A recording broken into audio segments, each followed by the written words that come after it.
primeiramente, sejam bem-vindos à nossa primeira postagem. Nesse vídeo iremos fazer uma entrevista sobre a história da Escola Estadual Indígena Dom Jackson Berenguer Prado, localizada na aldeia Massacará. Essa atividade foi solicitada pela professora Mariane Nascimento, da disciplina de História da Educação Indígena no Brasil. Meu nome é Kemily, estamos em um grupo com as estudantes Analice, Edna e Adelícia, do segundo período da Licei, da Universidade do Estado da Bahia. Somos da etnia Caimbé e temos como objetivo dessa entrevista poder transmitir um pouco da trajetória da escola da nossa comunidade.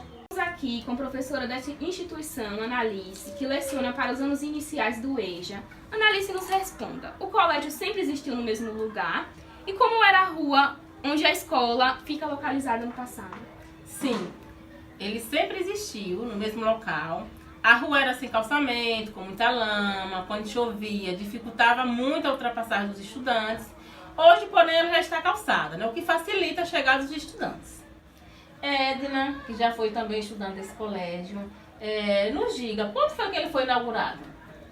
Ele foi inaugurado no dia 9 de dezembro de 1968, na gestão do prefeito Joaquim Silva Dantas.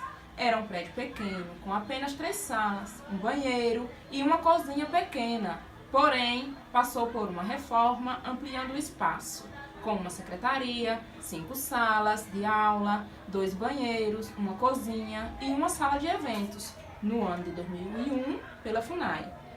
Adelícia, você que já foi professora nesse colégio durante 6 anos, sabendo que antes ele se chamava Colégio Cinecista de Massacará, por que recebeu esse atual nome? Devido a uma importante figura política do município de Euclides da Cunha, que frequentava a aldeia Massacará, que era o padre Jackson. E depois que ela foi estadualizada, passou a se chamar Colégio Estadual Indígena Dom Jackson Berenguer Prado. Kemily, você que concluiu recentemente o ensino médio nessa escola, existe conselho escolar? Qual a frequência de reuniões do conselho? Sim, esse ano tivemos 3 reuniões anuais. Na primeira unidade tivemos no dia 6 de maio, na segunda unidade tivemos no dia 12 de setembro e teremos o conselho final no dia 27 de dezembro. Analice, em relação ao projeto político-pedagógico, como ele é elaborado? Aqui na nossa comunidade nós temos nosso projeto político-pedagógico, né, que é o PPI, que é construído em coletivo, professores, alunos, pais e comunidade, com base no qual os professores e alunos estão trabalhando no dia a dia, com suas ciências, suas técnicas, suas metodologias e didáticas de ensino, pois não há como executar o planejamento se não tiver uma organização por partes, né? O mesmo fica acessível a todos, traçando um caminho a ser seguido pela comunidade escolar, sendo adaptável e desenvolvido de acordo com as necessidades de cada instituição. Edna, como é a relação da escola com a comunidade de Caimbé? A participação da comunidade na escola se faz necessária para atividades de uma educação específica e diferenciada, de acordo com seus projetos, suas concepções e seus princípios. A comunidade Caimbé está sempre presente nas demandas escolares, promovendo junto uma educação diferenciada. Adelícia, existe disciplina específica da área indígena? Qual a importância dela para o âmbito escolar? Sim, temos as disciplinas de identidade e cultura, língua indígena, direito dos povos indígenas, né? Elas são importantes para a comunidade escolar, pois contribuem para um aprendizado em relação aos povos indígenas e sua cultura específica. Kemily, nesses anos todos de história da nossa escola, quais foram, em sua opinião, as maiores realizações, tanto na construção física como na pedagógica? Então, podemos dizer que foi a reforma, né? Que foi uma grande conquista na parte física, onde tivemos uma grande mudança depois de ser estadualizada, onde ampliou sua estrutura física, contendo 6 salas de aula, todas com TV, ar-condicionado, forro, quadro de lousa branca, 3 banheiros, sendo um adaptado para cadeirantes, uma cozinha com despensa, uma biblioteca, uma secretaria, uma sala de informática e um refeitório. Outro grande avanço também foi em relação aos professores, hoje com um quadro de mais de 30 professores indígenas, todos indígenas Caimbé. A maioria com cursos superiores, entre eles a licei e a pedagogia indígena. Temos alguns também com pós-graduação em educação escolar indígena e educação da terra. Mas uma conquista que também foi muito importante foi a implementação do ensino médio e do EJA. Então temos tudo isso como grandes realizações. Analise, em 2022, qual o número de estudantes matriculados, de professores e funcionários administrativos? Tivemos nesse ano aproximadamente 400 estudantes, 18 funcionários de apoio e 32 professores e direção. Edna, em relação ao início da escola, comparando com 2022, vem ocorrendo crescimento, a procura de matrículas? Sim, com certeza. Temos um grande número pela procura de vagas, de matrículas. Inclusive, com a implementação do ensino médio, temos alunos de comunidades vizinhas que vêm à procura da nossa escola para a realização de suas matrículas. Adelícia, nos dê um número de 0 a 10 para esta escola. Com certeza seria 1000, né? Mas como o número é de 0 a 10, eu vou dar 10 com certeza. Estamos aqui com os professores Adilson e Davi, da disciplina de Identidade e Cultura, no Fundamental 1. Adilson, nos responda. Conte-nos um pouco sobre a sua formação e sobre a sua experiência como docente. Boa noite. A minha formação, infelizmente, eu não tive a oportunidade de passar aí da aldeia para estudar fora por N motivos. Hoje eu tenho apenas o ensino médio completo. E a minha experiência com a disciplina que eu trabalho hoje, Identidade e Cultura, é no meu dia a dia. O que eu vejo, o que eu participo, as histórias que me contam. A única experiência que eu tenho é o que a mim foi passado pelos meus pais, pelo ambiente que eu convivo. É a minha única experiência que eu tenho. Bom, boa noite. A formação que eu tenho para poder trabalhar na escola, no Colégio Estadual Indígena, é o meu dia a dia, enquanto um indígena Caimbé, né, que tenho as práticas, né, o costume, procuro vivenciar, procuro viver isso e passar como exemplo para as crianças da minha comunidade. Então contribuiu foi, na realidade, a minha vivência dentro da minha própria comunidade.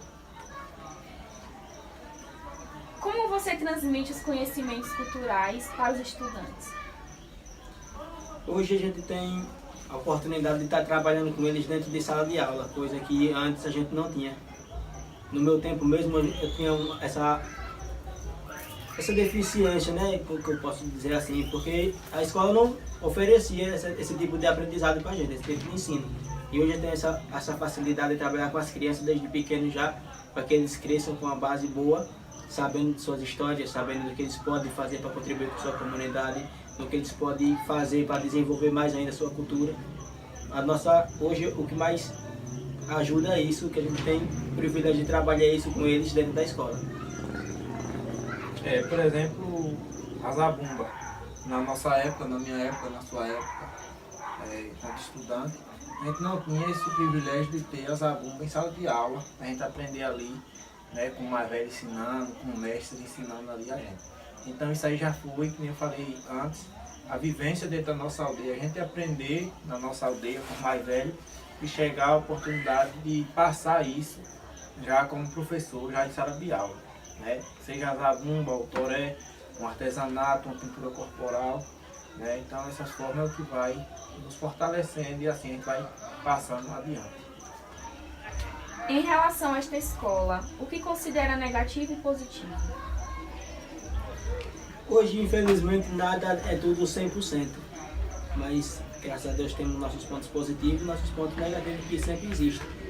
E um dos positivos é que isso que eu acabei de citar, que a gente pode trabalhar a cultura dentro da escola, tem outras disciplinas também que podem estar fortalecendo essa vivência também. E um dos pontos negativos que a gente pode observar é porque a nossa escola é uma escola indígena, só que a gente acolhe outros estudantes que não são indígenas. E muitas coisas ficam sendo privadas por conta disso. possa que atrapalhe, possa que não atrapalhe, mas infelizmente a gente não tem o nosso livre-arbítrio de fazer certas coisas que só em uma escola indígena poderia fazer. Mas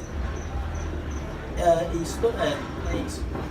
Bom, uma das coisas também positivas, a gente tem o nosso colégio aqui estadual, indígena, né, educação específica e diferenciada, é que a gente pode estudar aqui dentro da aldeia, desde iniciais até a conclusão dos estudos, no terceiro ano, concluir, né, que antes, um ponto negativo que tinha antes era que aqui só tinha até a 8ª série. Depois daí, os estudantes aqui tinham que sair para o município de Exatunha, para a cidade, para estudar, onde sofria ali preconceito, discriminação por a sua aparência física. E aqui dentro da nossa aldeia facilitou bastante isso, então é um ponto bastante positivo. O negativo é que tem algumas práticas culturais que a gente pode estar trabalhando, mas por questões de ter outros estudantes não indígenas, né, a gente tem que ter um certo cuidado para trabalhar, né, porque a gente tem que abraçar todos, indígena e não indígena, então a gente tem que ter esse cuidado ao trabalhar, porque a gente sabe que o modo de vida de um indígena, né, é totalmente diferente do modo de vida do não indígena. Tudo que a gente precisa, a gente tem que ter luta, né? Seja por território, seja por educação, pela saúde. E isso acaba que gerando uma certa dúvida, creio eu, nos estudantes não indígenas, né? Por que às vezes as aulas param, porque os professores foram para o movimento, porque por educação. Então o não indígena fica com essa dúvida, uma vez que no município não tem tantas essas paralisações para o professor lutar. Então, a nossa luta é constante. Existe projeto para a formação continuada de professores nesta unidade de ensino que você participou? Bom, existe. Antes de eu começar a trabalhar como professor, já existia, né? Já o pessoal já estava fazendo magistério indígena, liceu, aqui a gente tem pessoas que já concluíram o liceu, já concluíram o magistério indígena, né? E depois eu comecei já nos saberes indígenas, cursando aí a formação dos saberes indígenas. Foi muito bom, contribuiu bastante no meu aprendizado, mudou bastante coisa, abriu novas maneiras de passar e de receber o conhecimento. E hoje tem aí o pessoal também fazendo a liceu e pedagogia indígena, é muito importante e interessante a gente ter. Mas isso tudo através de luta, através de pedido nosso, porque como eu falei anteriormente, a educação indígena ela está ligada diretamente à luta. Então essas formações que vêm para a gente não é porque chegam assim e dizem aqui é para vocês, não. Chega através de luta. E graças a Deus a gente conseguiu e está conseguindo. O colégio oferece educação inclusiva para estudantes com necessidades especiais? Sim, hoje a gente trabalha com pessoas chamadas de cuidadores, se não me engano. Eles são específicos para cuidar de pessoas que têm, de alunos que têm essa certa deficiência. Não deficiência, mas que necessitam de um certo cuidado especial. Então a gente tem o privilégio também de contar com essas pessoas para estar cuidando dessas outras que têm necessidade de um certo cuidado. Inclusive tem pessoas que fizeram, né, capacitação, né, para trabalhar diretamente com esse público de estudante, mas que tem bastante tempo e a gente precisa de novas formações, novas capacitações para esses estudantes, essa necessidade. Quais são as suas expectativas em relação ao aprendizado dos estudantes referente à cultura Quembé? Eu mesmo, particularmente, eu sou um sonhador em relação a isso, porque, como eu disse, no meu tempo de escola, a gente não tinha esse privilégio de ter um professor específico para estar ensinando essas questões culturais. A gente tinha uma disciplina que era religião no tempo, e não se aprofundava nessa questão cultural, principalmente a nossa cultura, a cultura do povo Quembé. Não tinha esse certo cuidado para estar passando para a gente nossa própria cultura. E hoje a gente tem o privilégio de ter algumas disciplinas que são diretamente ligadas a isso, e que meu sonho é de ver a nossa comunidade como realmente merece ser, como realmente deve ser. As crianças tendo orgulho de se apresentar como um indígena caimbé, pessoas adultas tendo orgulho de apresentar seu filho e se apresentar como um indígena caimbé, não ter vergonha de se apresentar por sua própria cultura, não para fora, que os outros não precisam saber que a gente somos. A gente tem que saber quem a gente somos para poder os outros reconhecer a gente. A gente tem que ter o pé na terra, ter o pé fixado na própria comunidade, para que a gente possa conseguir o respeito dos outros. E não a gente se quer simplesmente sair daqui para se apresentar para alguém lá fora. A gente precisa apresentar o nosso para os nossos, que é para que possa vir fortalecer mais ainda a nossa cultura, a nossa identidade. E em relação aos meus alunos, eu tenho um sonho ainda de ver eles crescerem e não se deixar levar pelo o que eles veem lá fora. Não se deixar sair da sua aldeia, não se deixar sair do seu território, para que possa dar valor à cultura do outro. O meu sonho é ver eles todos se autovalorizando como indígenas caimbé que eles são. A minha expectativa no colégio estadual, para os estudantes, é que eles guardem e pratiquem o que foi passado, o que eles adquiriram ao longo do seu estudo no nosso colégio, em cada série, em cada etapa ali que eles estão estudando. A expectativa é que eles levem isso aí adiante e que, como são crianças do hoje, eles passem para as crianças do amanhã. E como a Adilson falou, que eles não se percam aí no processo de descobertas aí do mundo lá fora, e que eles venham ter aquela frase, posso ser quem você é sem deixar de ser o que eu sou. Então a expectativa é que eles nunca abandonem a sua comunidade, as suas práticas culturais. Como são os conteúdos passados para os estudantes? Qual é o seu conteúdo favorito para ensinar? Como foi dito logo no início, nosso conhecimento pedagógico é bem limitado, que é apenas com o ensino médio. Só que a nossa bagagem que a gente traz de conhecimento cultural do que a gente vive no nosso dia a dia é muito maior do que o que a gente hoje pode estudar em livros didáticos, coisas que nem tem na verdade. Então a gente trabalha hoje pinturas corporais, a gente está tentando fortalecer ainda mais a questão das pinturas corporais, os toantes que a gente canta nos toré, a importância que é a gente pisar o nosso toré no nosso território, a confecção de alguns artesanatos, coisas simples, mas que para muitos é uma coisa que tem um grande valor em aprender. Então a gente trabalha o básico, só que se a gente for parar para ver, é uma coisa de grande valor, que a gente vai carregar esse conhecimento pro resto da nossa vida. E o nosso conteúdo é basicamente o que a Deus falou, mas as vivências. Tá tendo um mutirão, a limpa de um caminho, seja ele do cortejo da bandeira, que a gente tem no momento dos festejos, a zabumba, as práticas ali, cada ritmo, pintura corporal, aí já vem falando sobre a tinta, o processo de fabricação, de produção dessa tinta, os períodos que a gente pode achar essa fruta para fazer a tinta. Então os conteúdos são basicamente práticos, é o nosso dia a dia, é o dia a dia do nosso povo. E principalmente a história, de tudo que passou para que a gente chegue aonde estamos hoje.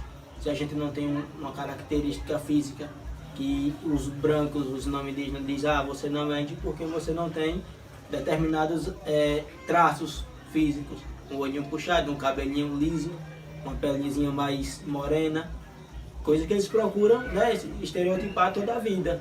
Sempre que a gente não está de acordo com o padrão que eles criam para um povo indígena, a gente sofre um preconceito. A gente tenta desconstruir isso todos os dias nas nossas aulas, para que eles cresçam sabendo que eles não vão deixar de ser quem eles são pela cor de pele, por o cabelo que ele tem, pela cor do olho, entendeu? Então isso que a gente vem tentando desconstruir. Das experiências que presenciou no campo da educação, qual delas considera mais significativa no seu trabalho? As experiências, a zabumba. Eu tenho muito essa observação por Azabumba, porque é uma das nossas práticas culturais que já vem há bastante tempo, desde antes da declaração da nossa aldeia de 1639. A Zabumba já vem presente, já passando aí por muitos séculos, e que nem todo mundo, nem toda criança sabia, né? Mas que hoje a gente vê na escola e vê aquele menino que aprendeu na escola já bater a zabumba na comunidade, e outra, as meninas também, as mulheres também, que não era comum, né, as meninas, as mulheres bater zabumba. E hoje em dia a gente tem bastante meninas aqui na comunidade que aprenderam a bater zabumba. Então, uma das coisas que é como se fosse uma renovação da cultura, né? Ela não mudou, ela renovou. Vieram outras pessoas, né? Que não é só os homens, quebrar esse aí também, que as mulheres também estão ganhando espaço também na cultura. Então, uma das coisas que eu observo bastante é voltado mais para as zabumba.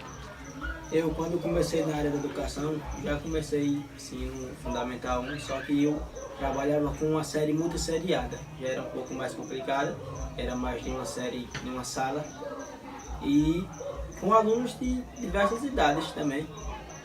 E hoje eu tenho uma disciplina específica desse ano, né? Eu trabalhei uma disciplina específica que é a Identidade e Cultura junto com o Davi, e a gente teve o privilégio, posso dizer assim, de trabalhar uma coisa, de focar em uma coisa, que foi as pinturas corporais. Desde sempre a gente tinha essa vontade de, vamos padronizar uma pintura para ficar todo mundo bonitinho. Só que por conta de tempo, às vezes, que eu faço uma coisa, o Davi faz outras, e também as pessoas limitadas que não sabiam pintar também na época, hoje a gente viu que o trabalho que a gente vem fazendo, a gente viu frutos já de imediato. Muitas pessoas já conseguem pintar perfeitamente. É tanto que, além da escola, a gente já trabalha na comunidade com a juventude, dando oficinas. Começamos com a oficina de pinturas, hoje a gente já tenta ensinar para eles o processo que leva na produção da tinta. Quais foram os maiores desafios que encontrou na educação? Eu, nessa disciplina de Identidade e Cultura, o maior desafio que eu encontrei foi a resistência de alguns alunos que tinham por verem os pais ter a mesma resistência. Eles não conheciam e nem os pais passavam para eles aquilo que a gente estava tentando ensinar na sala de aula. Então o maior desafio para mim foi essa resistência que os filhos tinham através dos pais, mas logo eles conseguiram entender do que realmente se tratava e acabaram que gostando, e hoje se envolvem naturalmente na cultura junto com a gente. Qual é a sua reação ao feedback negativo dos pais?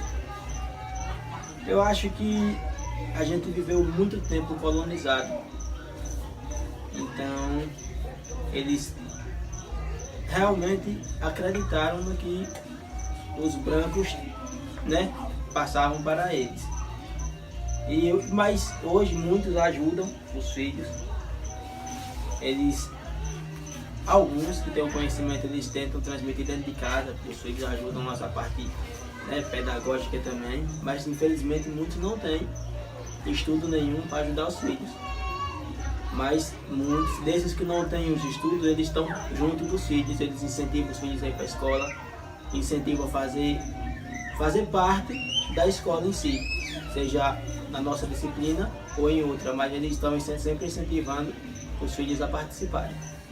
Essa parte aí de alguns pais, né, ter essa reação negativa na questão da nossa disciplina cultural e tal, acaba que por um certo tempo eles conseguem, né, segurar o seu filho, manter o seu filho ali longe das nossas práticas na sala de aula. O menino chega na sala de aula, ele não quer participar, e a gente sabe que ele está com vontade, mas alguma coisa maior, ou seja, os pais estão impedindo dele participar, dele pintar o rosto, dele se pintar, dele levar uma pintola para a gente fazer um artesanato, uma trança, alguma coisa. Mas graças a Deus, com o passar do tempo, o menino vai indo e ele vai perdendo esse medo da bronca. Depois o pai vê que o menino participou e aí já pronto, já não tem mais nada o que fazer. Então você vai apoiar, vai ajudar e incentivar também o filho. Então é isso que acontece também, quase sempre, na nossa aldeia.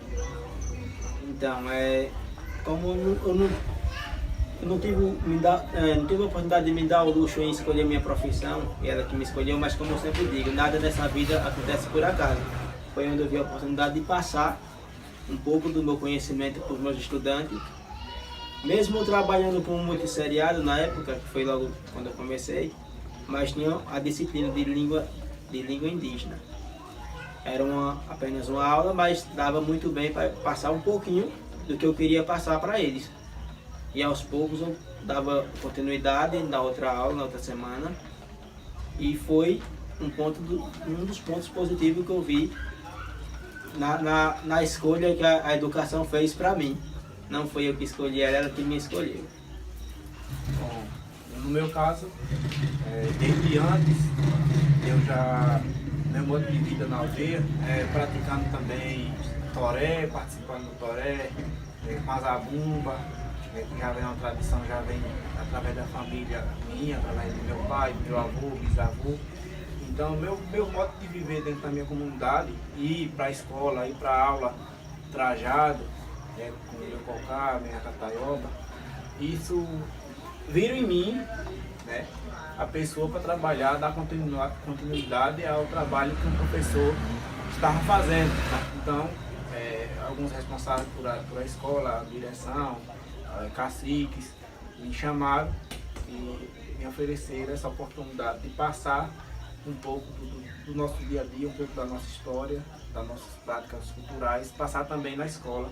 E aí, graças a Deus, foi o útil ao agradável. E aí estou aí, graças a Deus, até hoje. O que representa ser professor para você? Ser professor para mim acho que é uma responsabilidade muito grande. Porque a gente não é professor um dia ou 4 dias na semana. A gente é professor diariamente, a vida todinha. Basta iniciar na carreira, você nunca mais deixa de ser professor. E eu, antes de ser professor, de trabalhar na escola, as pessoas já vinham atrás de mim para fazer o que a gente está fazendo hoje. Perguntar um pouco para mim da minha convivência no meu dia a dia na comunidade. Então isso para mim já era ser um pouco de professor. Quando você passa a ensinar qualquer tipo de coisa, você já é um professor. Então é uma responsabilidade muito grande, porque você tem que saber o que você está fazendo. Você tem que estar centrado com o pensamento naquilo que você vai fazer. Tem que se programar, tem que ver qual é a meta que você vai querer como profissional. Então, ser professor exige muito de você, mas ao mesmo tempo que você está ensinando, você está aprendendo. Eu hoje tenho a vontade de aprender a tocar gaita, e foi através de ser professor e trabalhar junto com o Davi, que ele toca gaita muito bem. Então foi a oportunidade que eu tive de aprender. E hoje já sopro algumas músicas, já graças a ser professor, e a trabalhar como professor. Eu já tenho essa pergunta assim. Hoje nós vivemos em um momento que o professor tem o professor e tem o professor indígena, né? Então o professor é aquele que trabalha aí sem ser na educação indígena. Quando se fala o salário do professor, né, está defasado, aí você imagina o salário do professor indígena. Porque quando se fala salário do professor a nível nacional, o pessoal fora vê que todos nós, professor indígena e professor não indígena, é a mesma coisa. E não é. Enquanto o professor não indígena recebe um salário, o professor indígena recebe um subsídio, que não é um salário. Então, quando eu vejo assim, o que é ser um professor, eu costumo, né, botar essa na frente, professor indígena. Lá fora, por onde eu ando, qual é a sua profissão? Às vezes pensei em preencher alguma ficha, professor indígena. Ah, mas por que professor indígena? Porque o professor indígena é diferente do professor não indígena. O professor indígena ele tem que, assim como eu falo, não é direcionar por onde os estudantes vão, ele tem que ir na frente, né? Não é eu estar aqui e dizer, olha, a gente vai fazer isso, fazer aquilo, e eu ficar aqui e vocês ir. Não, é eu ir na frente, porque foi assim que o mais velho fez, é assim que o mais velho ensinava para nós. Ele não chegava e dizia, olha, isso aqui você vai fazer assim. Não. A maneira de trabalhar de um mais velho, de um ancião dentro da aldeia, era fazer. Então, ele está fazendo ali alguma coisa e vê que tem alguém prestando atenção, para ele está ensinando. Para ele está passando aquilo adiante. Ele não precisa chegar e chamar, olha, vamos fazer isso, não. Se ele tiver, vamos dizer um exemplo, pisando milho, né, no pilão, poder fazer um cuscuz ali. Então, se ele vê que tem alguém olhando, para ele está ensinando. Já o professor indígena, ele vai ter essa vivência de um mais velho, mas ele vai estar chamando os estudantes para dizer, olha, os nossos mais velhos faziam assim, vamos aprender aqui. Então, ser professor para mim é viver, né? Professor indígena, viver a sua cultura, viver as suas tradições. Assim, na sala de aula você vai estar passando para os estudantes, mas também fora da sala de aula, os estudantes vão ver, olha, tem um toré ali, e o professor da Rita, eu também vou, né? Tá tendo uma zabumba ali, o professor da Rita, eu também vou. Então é ser exemplo, o professor indígena é ser exemplo do que você fala na sala de aula. No meu entendimento, para mim, é isso. É você trabalhar na sala de aula e você passar fora da sala de aula um exemplo para que aquela estudante, aquela criança veja em você como professor. Bom, chegamos ao final da entrevista com os convidados. Queremos agradecer a participação do professor Adilson e Davi por relatar a sua vivência como professores indígenas Quembé. Então, eu, Davi Narciso Pereira, autorizo a gravação, né, e a divulgação dessa entrevista, né, para que venha contribuir para a educação da nossa comunidade e a educação indígena em geral. Eu, Adilson de Jesus Reis, também autorizo essa gravação a ser divulgada aí, ser publicada para o trabalho das meninas e dizer que para elas que eu estou sempre à disposição, quando elas precisarem, sabem onde me encontrar. Chegamos ao final dessa entrevista. Queremos agradecer a participação de todos aqui presentes, agradecer também as orientações da professora Mariane e todos que assistiram e contribuíram para este vídeo. Me despeço por aqui, que Tupãs Encantados os abençoe.